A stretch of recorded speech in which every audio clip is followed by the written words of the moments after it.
실제로 겪었던 실화 괴담들. 첫 번째 이야기, 20년 전 아프리카에서 일어났던 킹이 사건. 2002년경 아프리카에서 일어난 사건이라고 합니다.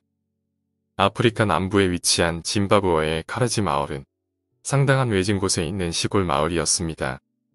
이 마을에는 사람들도 별로 없었기 때문에 이웃끼리 왕래가 많았습니다.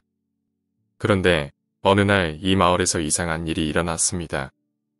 당시 31세의 평범한 주부인 칸즘 로어드지가 갑자기 쓰러지더니 이틀 뒤 남자 목소리를 내며 이상한 언행을 하는 것이었죠. 이런 일이 계속되자 가족들은 두려움에 떨었고 마을의 촌장에게 이 사실을 얘기했습니다. 마을의 촌장은 무당에게 부탁해 의식을 할 준비를 했습니다.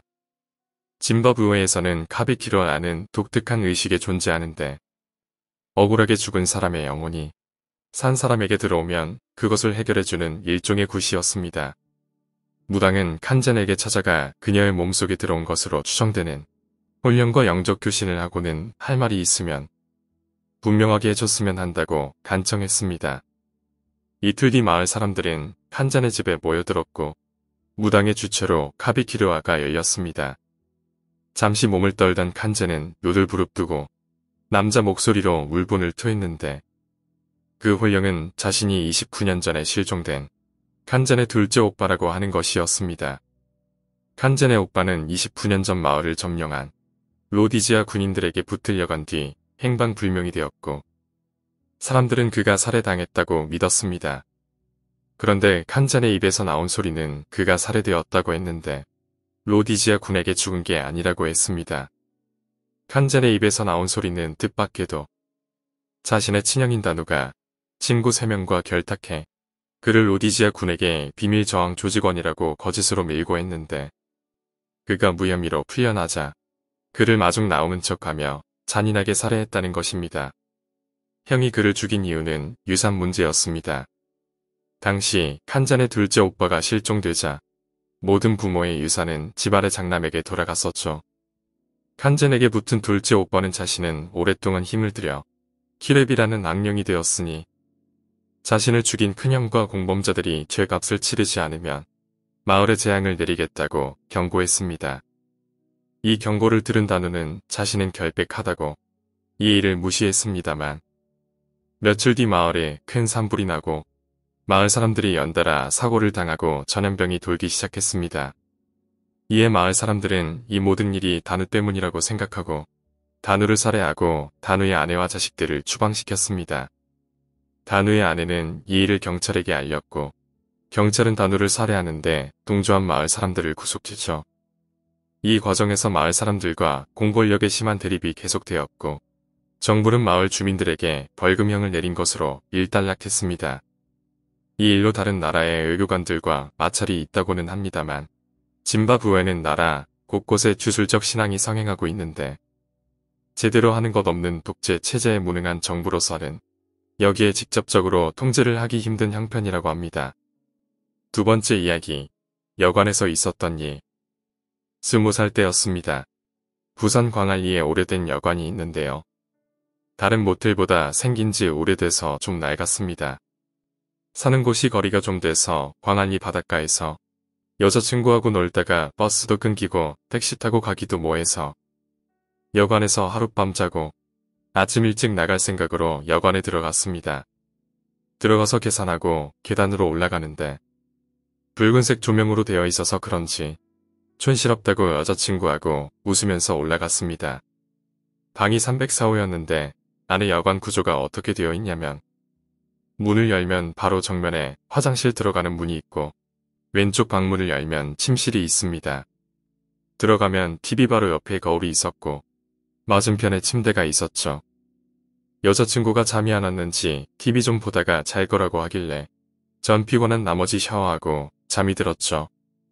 2시간 정도 잤나? 여자친구가 갑자기 일어나라고 내 몸을 막 흔드는 것이었습니다. 잠에 취해 짜증내면서 뭐 때문에 그러냐고 물어봤더니 거울에 여자 얼굴이 나타났다가 천천히 사라졌다더군요. 애가 너무 식은땀도 흐르고 안색이 안 좋길래 농담이라고 생각을 못하겠더군요.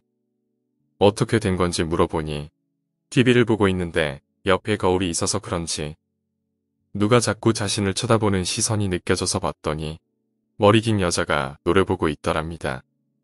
몸도 없이 얼굴만 그것도 정면으로 말이죠.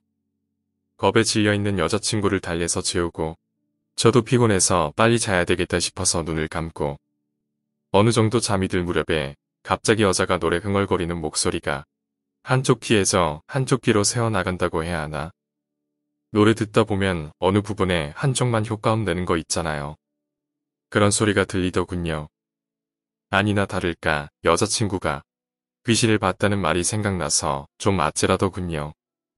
피곤해서 환청이겠지 하고 노래소리를 듣다가 어느 순간 노래는 멈추고 히읗하면서 웃는 소리가 들리더니 몸 전체에 압력이 들어간 것처럼 숨도 못 쉬었습니다. 마치 가위에 눌려 물속에 들어가 있는 것처럼 말이죠. 이러다가 죽는구나 싶어서 있는데 여자친구가 아까 전 상황에 놀래서 깊은 잠을 못 자서인지 저를 부르더군요.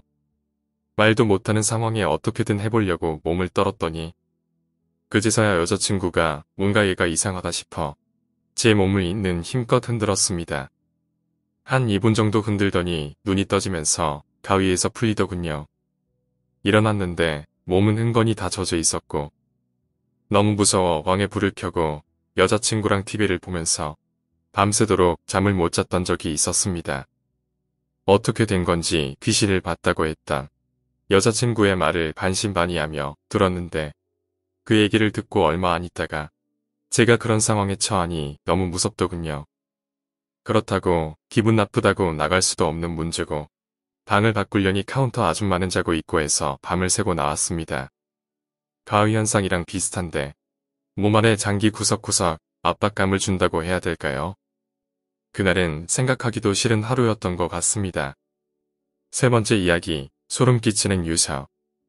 저희 마을에 있는 아파트에서 어떤 분이 12층에서 투신 자살을 하셨답니다.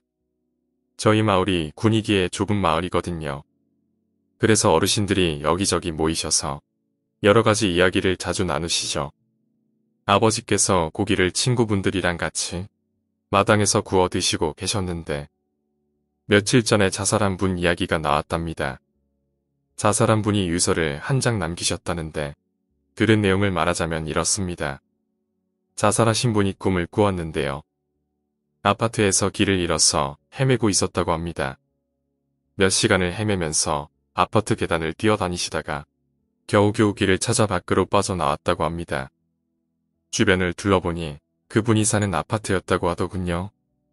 그런데 아파트 베란다 쪽을 쳐다봤는데 집집마다 베란다에 하얀 소복을 입은 몇십 명이나 되는 귀신들이 목을 맨 채로 그분을 쳐다보면서 씩 웃었다고 하더군요.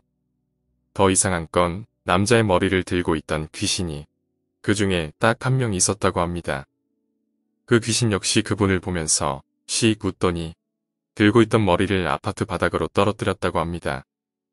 그분이 다가가서 확인을 해보니 시체가 자기 자신이었다고 하더라고요. 이 얘기를 듣고 진짜 무서워 죽는 줄 알았습니다. 생각하기도 싫으네요. 오늘 이야기는 여기까지입니다. 오늘 이야기가 재미있으셨다면 구독과 좋아요, 댓글 부탁드립니다. 댓글은 저에게 큰 힘이 됩니다. 감사합니다.